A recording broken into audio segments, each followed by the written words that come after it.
Hello students of class 9. This is the second chapter of geography and we have already studied in previous class the classification of India or as the physical features of India. The chapter is and major physiographic division. In this major physiographic division, first is the Himalayan mountains. And Himalayan mountains के बारे में हमने थोड़ा बहुत आपको discuss कर दिया था कि कैसे ये पश्चिम से पूरब की तरफ फैला हुआ है। लगभग 2400 किलोमीटर का रेंज है इसका और इसमें 3 रेंजेज है। इधर जो है वो हिमाद्री है, इसके बाद हिमाचल है, उसके बाद शिवालिक है। तो हिमालय को हम पैरेलल भी ऐसे डिवाइड किए हैं जो हिमाचल, हिमाद्री, हिमाचल और शिवालिक के रूप में बांटा गया है, जिसमें सबसे ऊंची जो हाईएस्ट रेंज है ये हिमाद्री का है, लगभग 6000 है। और जितने भी जो पीक्स हैं इंक्लूडिंग माउंट एवरेस्ट, ये सब इसी के ऊपर, ये पूरा का पूरा जो है वो स्नो कवर्ड एरिया है जो 6000 या उससे ऊंची इसकी ऊंचाई है।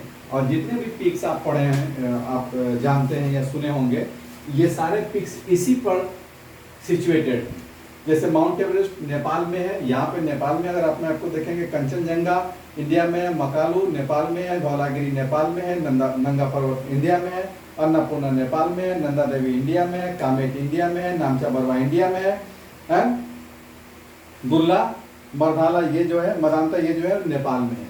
तो ये बहुत सारे पीक्स हैं जिसमें सबसे ऊंची जो चोटी या पीक है वो माउंट एवरेस्ट है जो नेपाल में सिचुएटेड है। और नेपाल में इसको सागर माथा के नाम से जाना जाता है, जिसकी ऊंचाई 8848 किलोमीटर है। इसके अलावा इंडिया में जो है वो सेकंड हाईएस्ट पीक जो हिमालय का है वो कंचनजंगा है इन इंडिया, जिसकी ऊंचाई जो है वो 8598 किलोमीटर है। इसके बाद ये जो हिमाचल है जिसकी एवरेज हाइट मैंने आपको बताया था कि 4500 मीटर के आसपास है।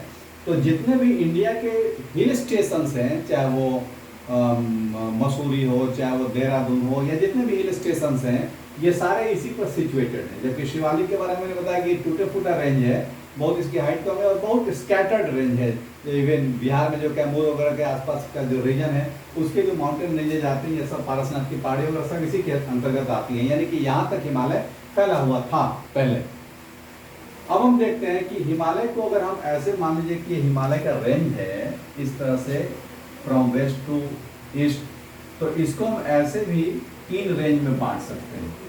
तो एक रेंज आपका हो गया, अगर इसको बांटने का हम तरीका देखें तो इंडस जो पाकिस्तान में चला जाता है, इंडस से सतलुज के बीच का रेंज जो पंजाब में पड़ता है, या पहले का जो पंजाब था जो बहुत बड़ा हिस्सा उसका पाकिस्तान में चला गया है। तो इंडस से सतलुज के बीच का जो हिमालय का रेंज है इसको हम लोग पंजाब हिमालय भी कहते हैं या कश्मीर हिमालय भी कहते हैं। इसके बाद जो है बीच का रेंज, ये सतलुज जहाँ खत्म होता है और काली रिवर, सतलुज और काली रिवर के बीच का जो हिस्सा है इसको हम लोग कुमाऊं हिमालय कहते हैं। और उत्तराखंड का रीजन इस एरिया में आता है। और जहाँ पर काली खत्म होती है, यानी काली के बाद से लेकर के तीस्ता रिवर के बीच का जो है पार्ट, इसको हम लोग नेपाल हिमालय कहते हैं। और अल्टीमेटली जो है उसका बाउंड्री बना देता है ब्रह्मपुत्र। तो ब्रह्मपुत्र के बाद वाला जो रेंज है, इधर कुछ पहाड़ियाँ हिमालय की और भी हैं जिसको हम लोग पूर्वांचल कहते हैं या ईस्टर्न हिल्स भी कहते हैं, जिसमें कुछ इंपॉर्टेंट जो है वो हिल्स हैं जिसमें हम लोग आगे या पढ़े भी होंगे, गारो, खासी, जयंतिया, ये सब कुछ हिल्स इसमें सिचुएटेड हैं। इसके बाद ये इसके अलावा नागा हिल्स है, पटकाई हिल्स है, पटकाई हिल्स, नागा हिल्स, उसके अलावा आपको मणिपुर हिल्स, या आप कह सकते हैं जितने भी 7 सिस्टर्स हैं,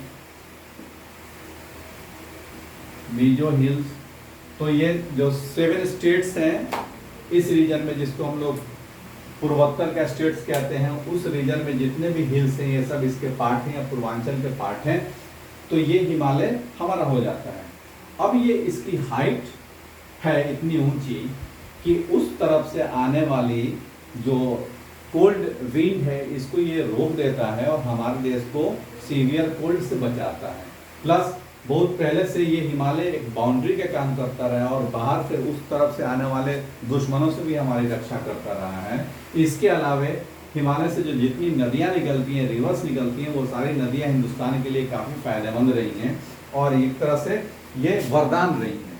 तो हिमालय का एक अपना इम्पोर्टेंस है और इस इम्पोर्टेंस को हम लोग फिर से पढ़ेंगे या देखेंगे जब आप इसको थॉरोली इसको पढ़िएगा, चैप्टर को पढ़िएगा।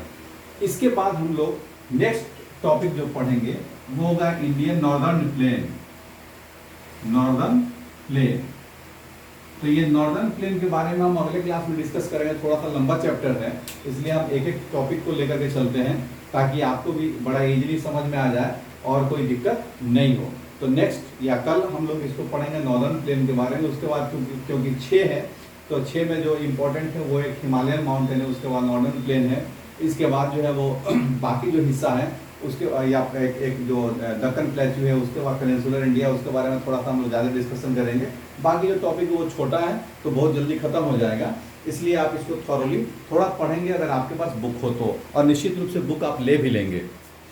ओके।